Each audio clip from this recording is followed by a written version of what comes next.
I have been and will always be a person who believes in advocating for people who are the survivors of domestic violence and abuse. One of the most important tools to do that is through awareness and education. I'd like to introduce you to someone who has made it her life's mission to advocate for men, women, and children who have lived through the cycle of domestic violence and intimate partner violence. Bea Cote is the founder and executive director of a nonprofit called Impact Plus, an abuse prevention program.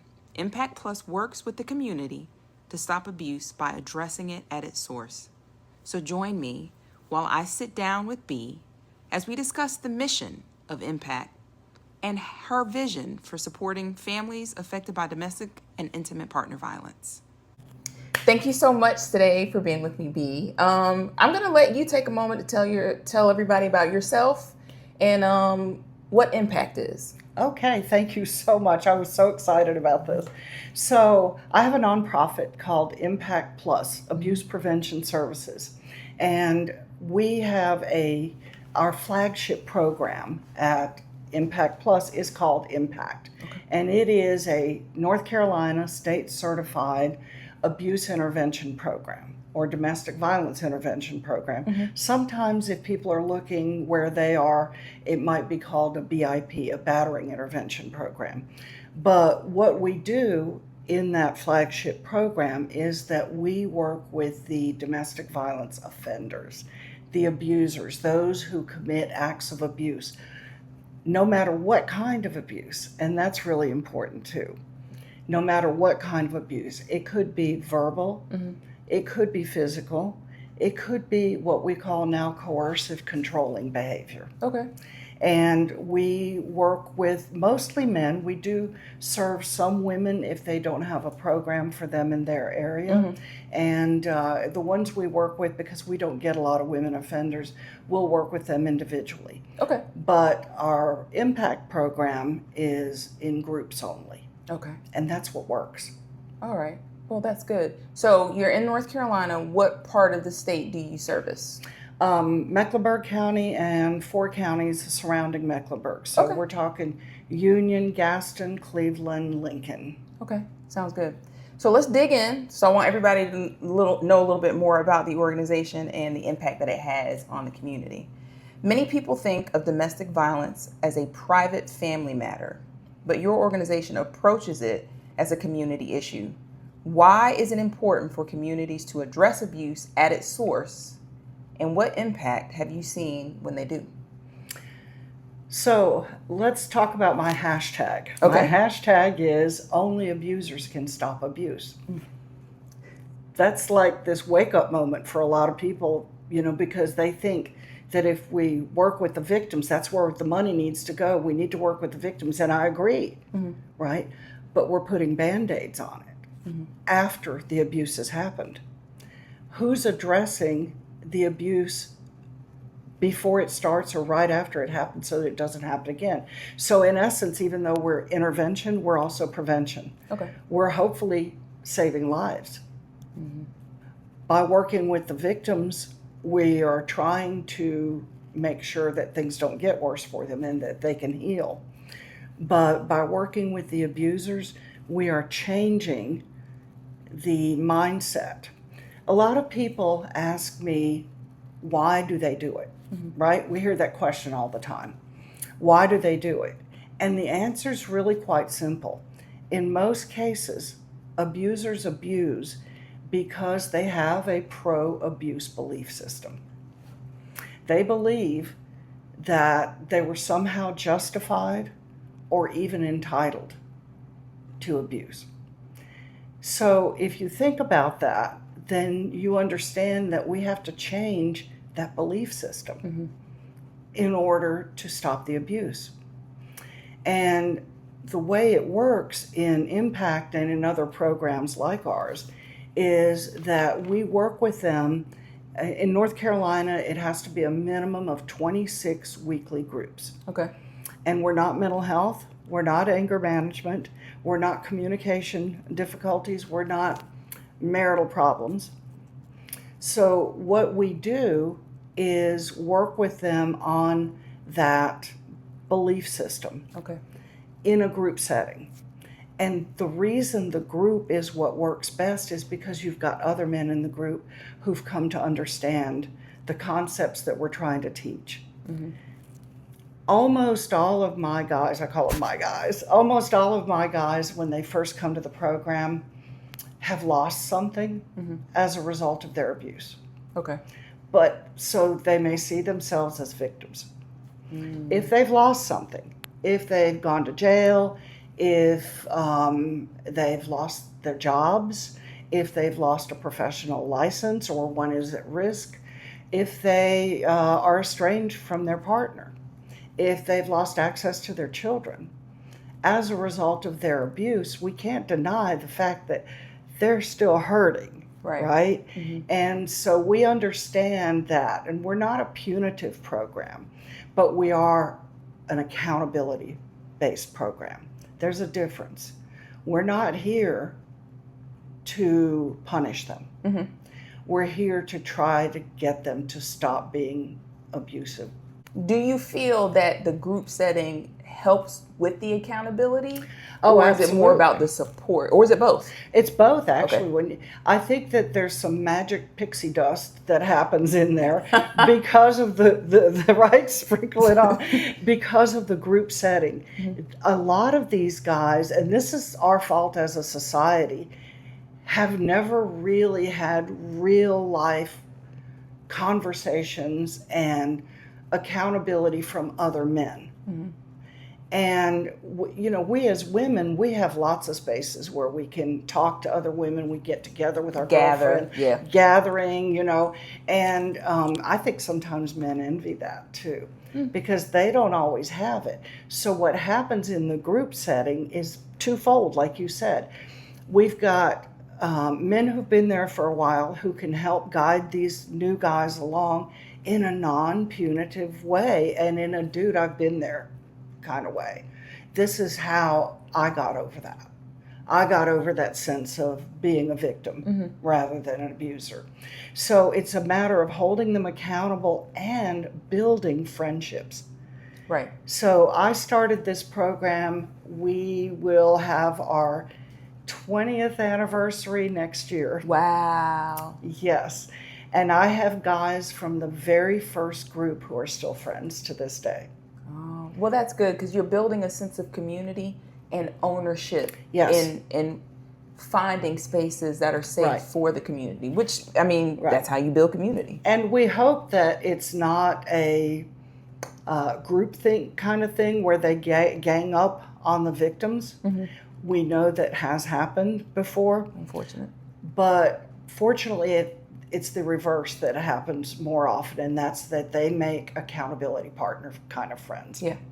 And so you've got those two things. You've got the accountability and this is the first time I've had a friendship with a group of guys that understand and will hold me accountable. That's good. It seems like healthier connections. Absolutely. That can create long-term change. Right. And so we've got a program actually under Impact Plus. We've got a program for the guys who have completed Impact, which is, like I said before, a 26-week minimum group. They also have to do all their work. Right. And some guys like it so much they keep coming back. And we had one man that it took him 1.5 years to finish because this was his comfort place. This was, and we kept holding him accountable. He kept doing his work. And so we've got guys who will stay for a long time. But for those who finish and want to continue to do their work, we've got a place for them. And it's called Legacy. And so Legacy, once they sign an agreement that they want to join, they give us access to basically their lives. And then they come back and serve as mentors in the groups to the guys in the program who are struggling.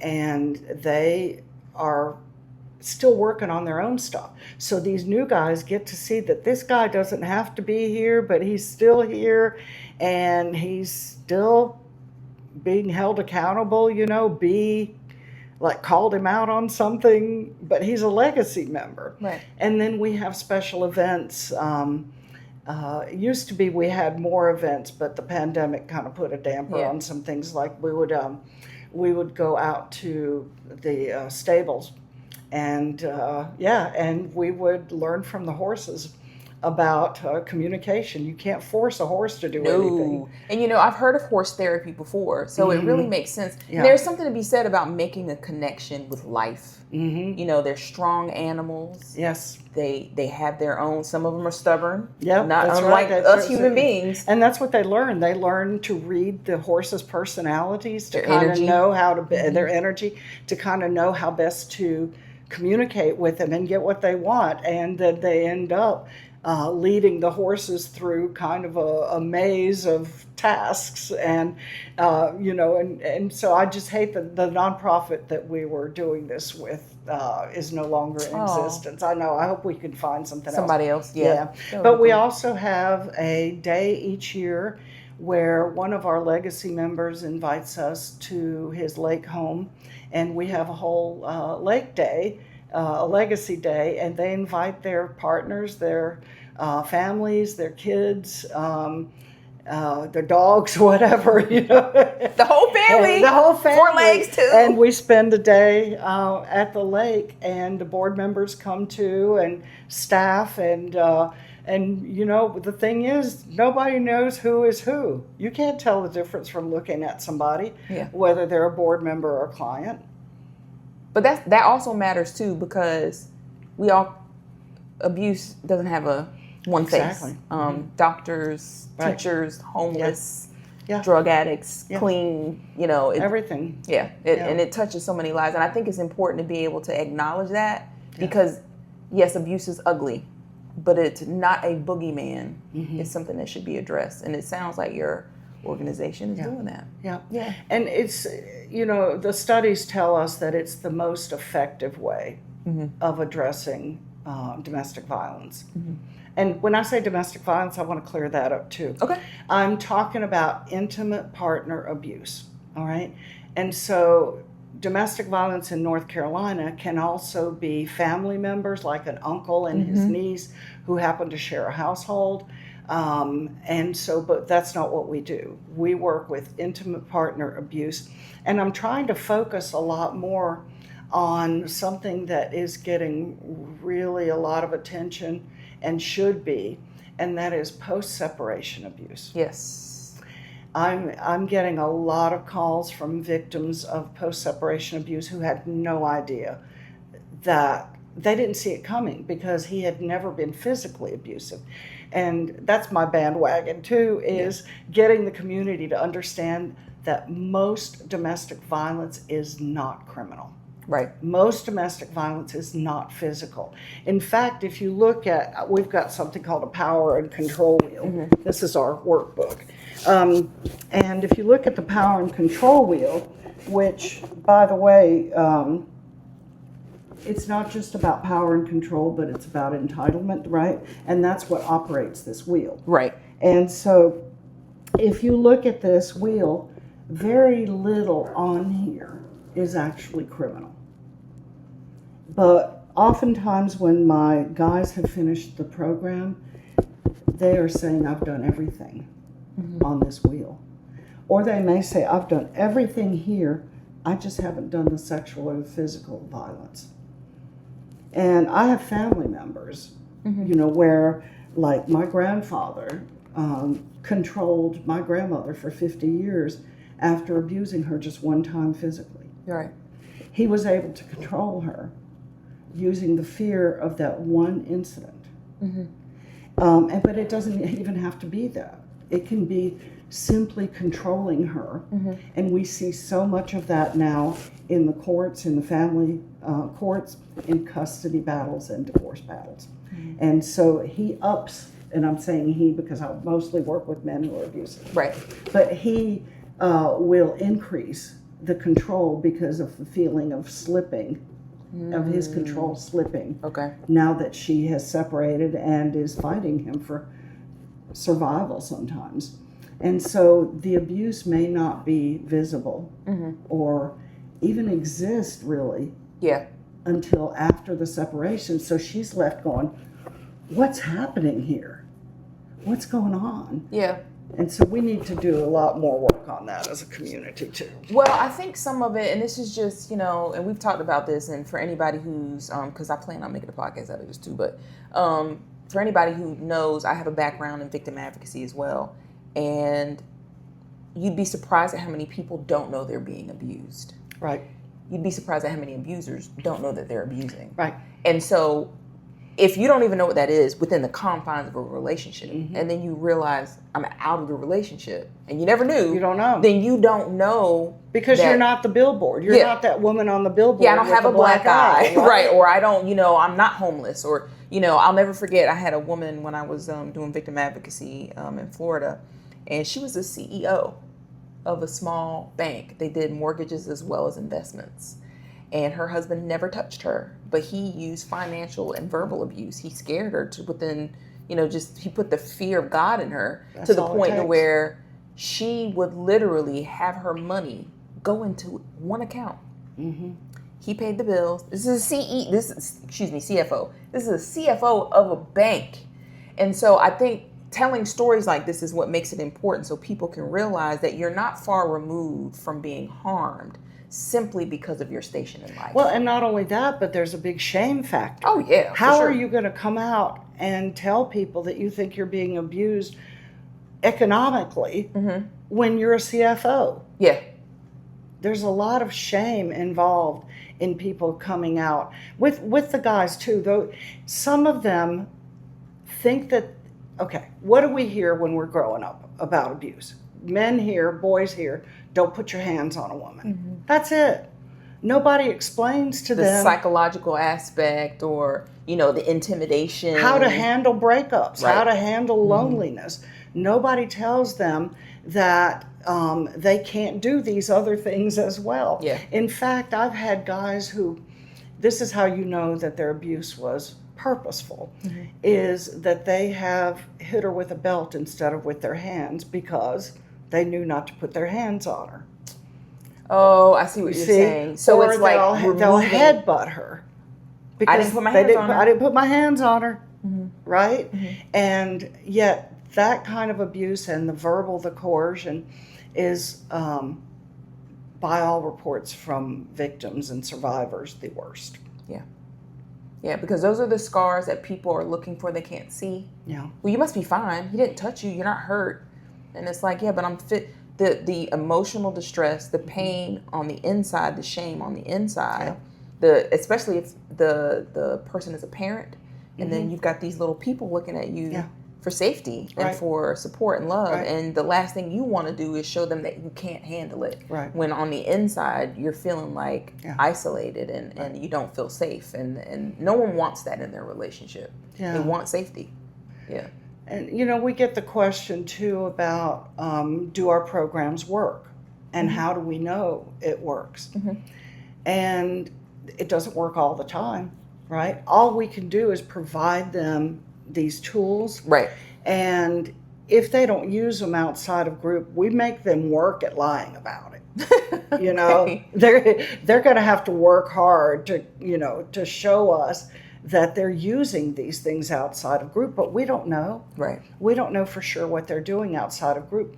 But what helps is when we hear from their victims afterwards about the changes they're seeing at home, and especially like years afterwards. That means more to me than anything. Yeah. Because right away they could start making some changes and it feels And really good slip right away, right back right? in, yeah. But when you're 5 years down the line and you've actually gotten better and better and better, and your victim calls me and says, I want to thank you for what you did.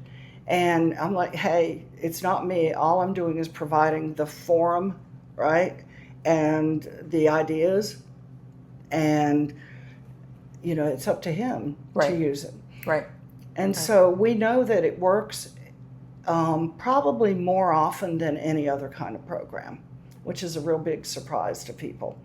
But no, it's not going to work for everybody, and we can't guarantee that, I think it's important to acknowledge that, though, because some people think there's a magic pill for everything. Or like we talked in the beginning, you got this, you can sprinkle fairy dust on it, but you got to want it. and you have to be willing to do the work. It's sort of like being in recovery, and how people say when they've had addiction, I'm an alcoholic, and then it's like, well, I know that I haven't had a drop in 20 years, but I know that the propensity was there, and I have to actively work. I mean, but we can say that on a lot of things we do. Love, working out, all of it. All that stuff. And in fact, working out, I use that in my group. I ask the guys, I say, have you ever had like a plan to get fit or to lose weight, and was like going to the gym a part of your plan? And if you meet your first goals, do you stop going and expect those results to stay the same? Yeah. No, I lost 5 pounds. No, right? And then I can stop going now. Yeah, right. And so, of course not. So you have to have a maintenance plan. The maintenance plan is actually what we call the Sankofa. The Sankofa is this mythical West African bird that can only fly by looking backward.